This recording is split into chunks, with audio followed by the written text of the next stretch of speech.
Sejarah perang di antara bangsa Dusun dan bangsa Kayan. Kaum Kayan merupakan kaum yang berasal dari Sungai Baram Sarawak. Mereka memiliki reputasi kaum yang kuat dan yang paling agresif di Sarawak, sama seperti kaum Iban. Mereka gemar melakukan aktiviti ngayau atau memburu kepala. Pada suatu hari, datanglah kaum Kayan dari arah Baram untuk melakukan ngayau di kawasan Belait, Brunei. Kisah ini berlaku sekitar tahun 1870 atau 80-an pada zaman Dato' Pemancah Saging, seorang pembesar Kesultanan Brunei yang mentadbir daerah Belait. Zaman ini merupakan zaman pemerintahan Sultan Abdul Momin, di mana bangsa Kayan giat melakukan aktiviti ngayau, sehingga Kesultanan Brunei tidak memiliki kekuatan untuk menghalang aktiviti ini. Bahkan Kesultanan Brunei diancam oleh serangan dua ngayau dari kaum Dayak Kayan, Iban, Dusun, Lundayeh, Murut, dan sebagainya. Untuk itu, tokoh tempatan terpaksa menggunakan pengaruh dan kekuatan mereka sendiri untuk menentang para pengayau tersebut. Di zaman ini, kaum Dusun Brunei tidak lagi hidup nomadik, tetapi menetap di suatu perkampungan. Kaum Dusun Belait mendirikan sebuah kota di ulu Sungai Merangking. Kemudian, datanglah kaum Kayan dari Sungai Baram Sarawak menuju Brunei. Mereka menyerang kota orang Dusun di ulu Sungai Merangking. Kaum Kayan memberitahu bahwa mereka akan menyerang Samayau. Pemberitahuan awal, maka kaum Dusun mendirikan sebuah rumah besar dan tinggi di atas sebuah bukit yang dibina untuk tujuan pertahanan.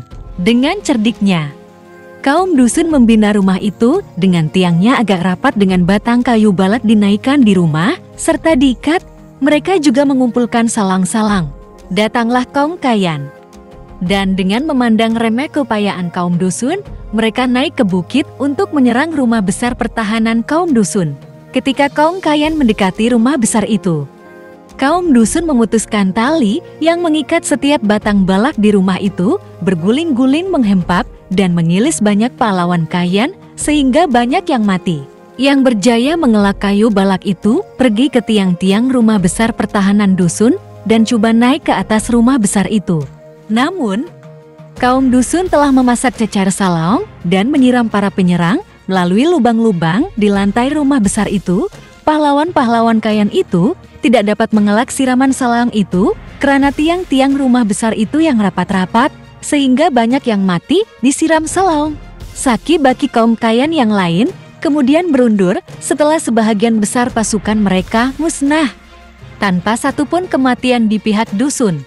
Kemudian datanglah kaum Kayan ke Belait untuk menyerang kaum Lundayeh Madi bagi membalas dendam karena banyak kaum Kayan yang dibunuh oleh kaum Lundayeh Madi. Sewaktu kaum Kayan datang ke Ulu Belait, kaum Kayan telah menyerang kaum Lundayeh Madi. Namun serangan kaum Kayan dipatahkan oleh pahlawan Lundayeh yang bernama Mugang Sidu. Setiap kali kaum Kayan menyerang, Mugang Sidu dan pengikutnya akan mengalahkan kaum Kayan. Maka, kaum Kayan merancang serangan mengejut atas kaum Lundayeh Madi tanpa Samayau pemberitahuan awal. Kaum Kayan menyerang kaum Lundayeh Madi di Bukit Barang ketika Mugang Sidu tidak berada di sana. Kaum Lundayeh Madi di Bukit Barang habis dipotong kepala, kecuali beberapa yang berjaya melarikan diri dan memberitahukan itu kepada Mugang Sidu. Dengan perasaan marah, Mugang Sidu menyerang kaum Kayan dan membunuh banyak di antara mereka. Setelah lama berperang, akhirnya Mugang Sidu sendiri terkorban karena bertarung dengan banyak musuh seorang diri. Sisa-sisa kaum Lundayeh Madi berhijrah ke Telamba, Brunei. Kaum Kayan kemudian terus mengejar dan menyerang kaum Lundayeh Madi di Telamba, sehingga mereka akhirnya hampir habis.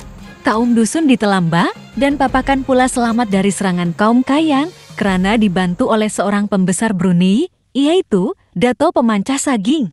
Dato' Pemancah Saging merupakan pembesar Brunei yang bertanggung jawab memimpin kaum Dusun berperang melawan kaum Kayan dari Baram, Sarawak. Dato' Pemancah Saging memiliki baju kebal yang diperbuat dari kulit kayu yang dipakainya ketika bertempur dengan kaum Kayan. Dato' Pemancah Saging juga dikatakan pernah bertempur dengan kaum Kayan dengan hanya menggunakan sehelai kain. Semua serangan-serangan kaum Kayan dipatahkan oleh Dato' Pemancah Saging dan pasukan Dusunnya. sehingga kaum Kayan berundur dari Telamba dan Papakan. Serangan kaum Kayan tidak berhenti di situ. Kaum Kayan kemudian membawa pasukan yang besar di bawah pimpinan Raja Kului dari Baram Sarawak untuk menyerang kaum dusun di kawasan Bukit Pasal. Sebelum itu, kaum Kayan telah membunuh seorang wanita dusun di kawasan Bukit Pasal. Ini membawa kemarahan pada kaum dusun di Bukit Pasal dan Merangking. Kaum dusun di Merangking mengutus seorang pahlawan hebat untuk memimpin kaum dusun Bukit Pasal menentang kaum Kayan. Raja kaum Kayan yang bernama Raja Kului memiliki reputasi sebagai raja dan pahlawan yang perkasa. Maka, mau tidak mau kaum dusun juga mengirim seorang pahlawan perkasa untuk menghadapi Raja Kului dan pasukannya. Pahlawan dusun yang diutus ini bernama Bandang. Pada hari yang ditentukan untuk berperang, Raja Kului membawa pasukannya ke Bukit Pasal untuk bertempur dengan orang dusun, sementara Bandang juga datang membawa pasukan dusun untuk menghadapi mereka. Di medan perang, Bandang telah mencabar Raja Kului untuk bertarung dengannya one bi one. Ini adalah akal Bandang untuk mengelakkan kematian yang lebih besar. Raja Kului menyahut cabaran itu dan dengan bersenjatakan mandau. Raja Kului bertarung dengan Bandang. Raja Kului dan Bandang kedua-duanya pahlawan yang perkasa serta kebal, sehingga kedua-duanya tidak dapat melukai tubuh lawannya. Pertarungan antara Raja Kului, Raja kaum Kayan dari Baram, dengan Bandang, pahlawan dusun dari Merangking, berlangsung sangat lama, sementara pasukan mereka melihat mereka bertarung. Namun setelah sekian lama bertempur dengan jurus masing-masing, Raja Kului telah melakukan kesilapan besar setelah tidak dapat mengelak tetakan Dil Bandang, sehingga tali ubud yang dipakainya itu terputus ditetak oleh Bandang. Tali ubud yang dipakai Raja Kayan itu putus sehingga semua isinya jatuh terburai. Tali ubud merupakan tempat letaknya kesemua azimat kaum Kayan, maka dengan putusnya tali ubud tersebut menandakan semua kekuatan pelindung Raja Kayan telah hilang karena takut dibunuh oleh Bandang. Maka Raja Kului mengaku kalah pada Bandang. Dia bersumpah janji untuk tidak akan menyerang kaum dusun lagi. Raja Kului dan Bandang yang kedua-duanya mewakili kaum Kayan dusun kemudian berdamai dengan melakukan upacara mengikat persaudaraan Bulbrotars yang dipanggil Baparitra Raha. Kaum Kayan kemudian berundur dan tidak lagi menyerang kaum dusun. Nopi 1. Cerita digubah dari sejarah lisan kaum dusun Brunei. 2. Gambar Dayak Kayan Kalimantan dan Dayak Dusun Sabah tahun 1870 dari buku The Natural History of Man